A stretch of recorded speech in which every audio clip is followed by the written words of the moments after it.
Welcome back to Shop Talk, guys. Today we're going to be working on something a little bit different. It's actually my own personal 2014 4Runner Trail Edition. The Trail was before they brought out the TRD Off-Road. But anyways, we are going to be putting Icon suspension on the 4Runner. Right now I've been running takeoff suspension. It's actually the same suspension that came off of our clone way back in the day when we built that. So it's had a mild lift on it, but with the kind of mismatched suspension on it, it's had some quirks and issues as well. So today we're putting on a full Icon CDEV 2.5s and just basically baselining the whole thing with Icon. So very excited to see the before and after on the ride performance. Just need to take a quick breather.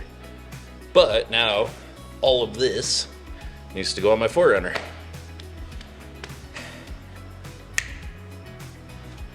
Dang it. Heck. A lot of times I'll actually start in the back and work my way forward. No rhyme or reason on why I do it. I just like to do it that way because generally the back is simpler. You can get a little bit more done, and then by the time you're to the front, you're more spooled up. So that's what I'm gonna do, is I'm gonna get this in the air. I'm gonna do the rear springs, the rear shocks, rear trailing arms, and just work my way forward. So before I put the suspension on my 4Runner, I should probably explain what is the CDEV from Icon.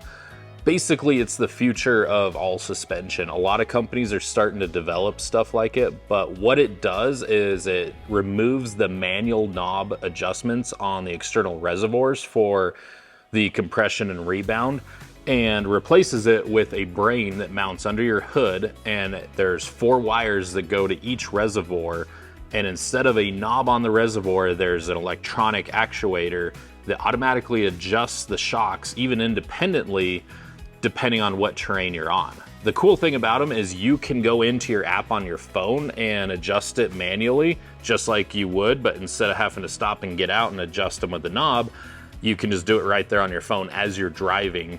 Or you just let it adjust the shocks automatically up to 1,000 times a second, depending on what kind of terrain you're on. So if you're on corrugated roads, it'll soften up. If you're on highway, it'll firm up automatically. So that is what the CDEV is in a nutshell. Now we're gonna put them on my 4Runner.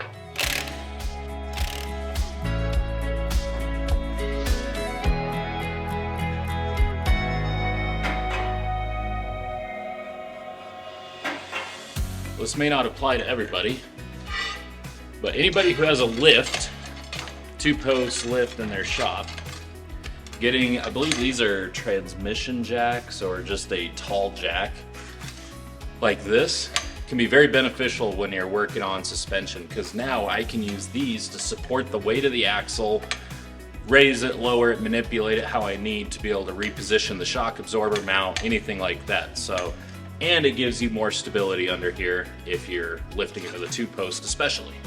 So I like to use these guys, bring them up on both sides, and now I can take tension off, take the bolt of the shock absorber out, lower it down to allow more room to put the springs in, all sorts of stuff.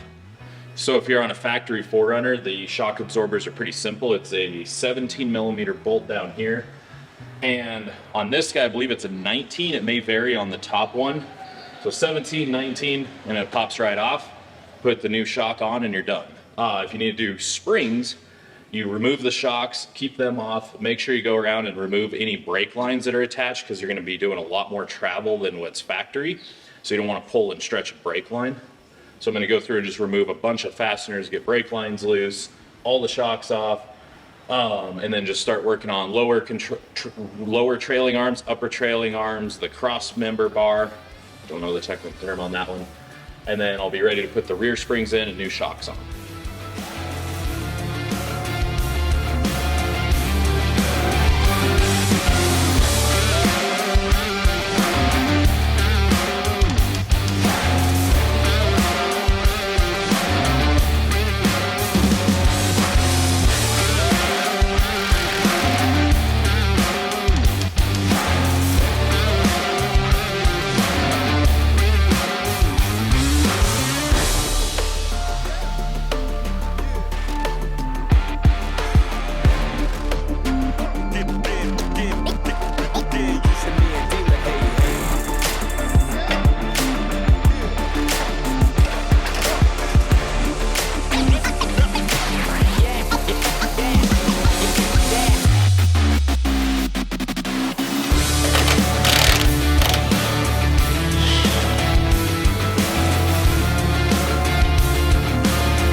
show you guys the difference between a factory trailing arm, upper trailing arm, and the Icon billet aluminum trailing arm. Fully adjustable for aligning it, greasable Zerk.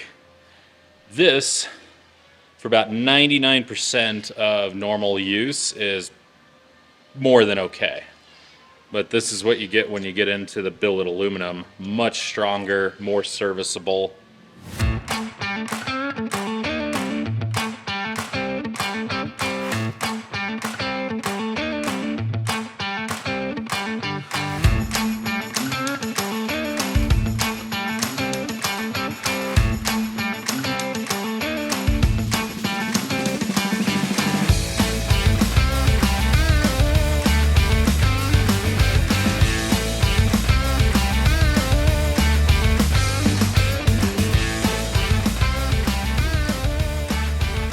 Morning guys, it's the next day. I have finished the back end of the 4Runner Icon install, and I wanted to give you guys a quick few pointers of what I learned along the way. For the back, you basically need a 17 millimeter for your shock, bottom shock bolts, 19 millimeter for the top shock nuts, and basically 19 millimeter for all of your trailing arm bolts. So pretty simple tool set. The big thing to have in your toolbox is one of these guys, an aligner bar that has a pry, kind of like a pry tool end, but just a good beefy long aligning bar that makes very quick work of the trailing arms, because when you put those back together, the holes do not just line up magically and you can put the bolt through. So what you can do with this guy, which this one was intentionally bent on this side, is you can get in there on one end and actually pry the hole into position, and then you can put the bolt in on the other end or get the bolt started and then make it work from there. But getting a good aligner bar is critical. Before I move to the front, what I noticed is my brake pads in the rear are getting low. Lately I've noticed a little bit of a squeak when I'm reversing, and that squeak is from a clip in there that's actually designed to start rubbing on the metal of the rotor to tell you, hey, your brake pads are getting low. There's actually a little window you can look in, and it looks like they're low, so I'm going to go ahead and swap those out really quick before I move to the front, because it's right here, it's on the lift, tires are off, real easy to get to.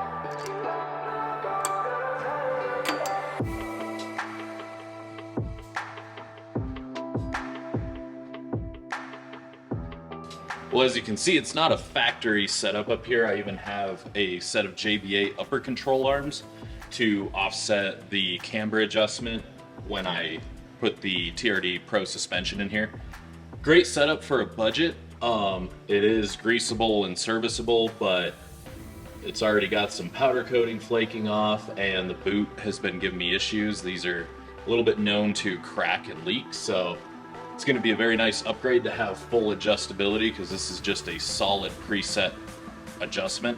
So now the new billet aluminum ones are going to offer me full adjustment, same with the coils, so it's going to be a very nice upgrade.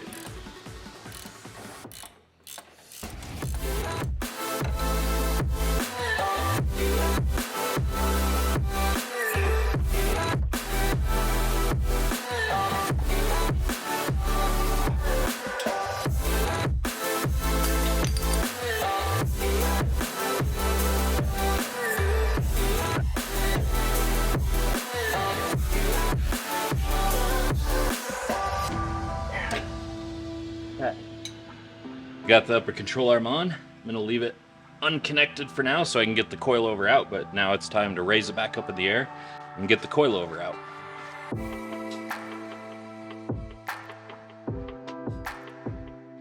Alright, so I went to mount the reservoir on driver's side, and apparently on mine there's some KDSS bracketry under this dust guard.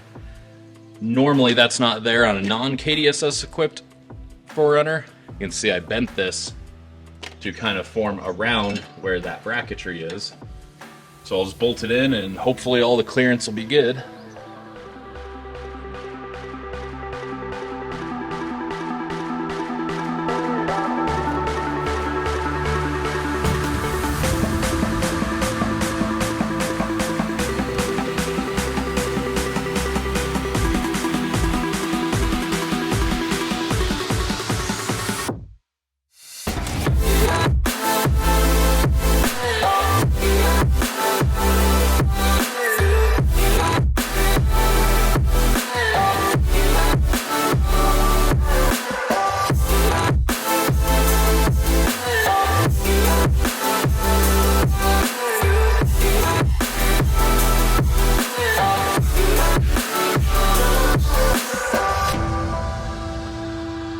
We have been getting some amazing storms here in the afternoon.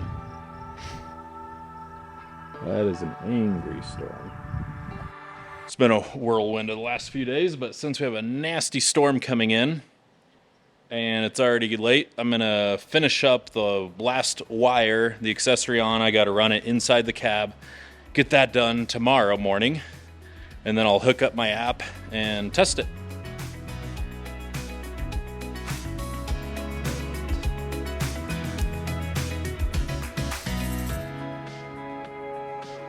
Okay, all looks good.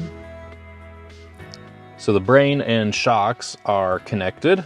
This is the area where you can turn up and turn down.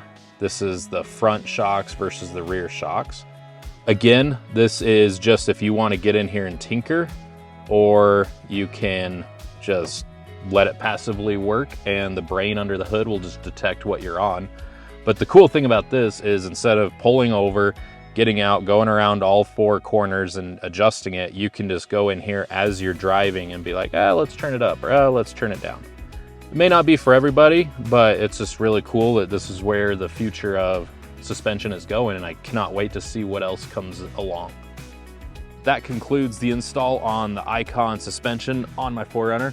Very excited to start hitting the trail and testing it out. I need to get it aligned, get it a little bit tweaked for ride height. And that's what I'm excited about, is all the adjustability on it. Hope you guys enjoyed watching the install. We'll see you guys on the next Shop Talk.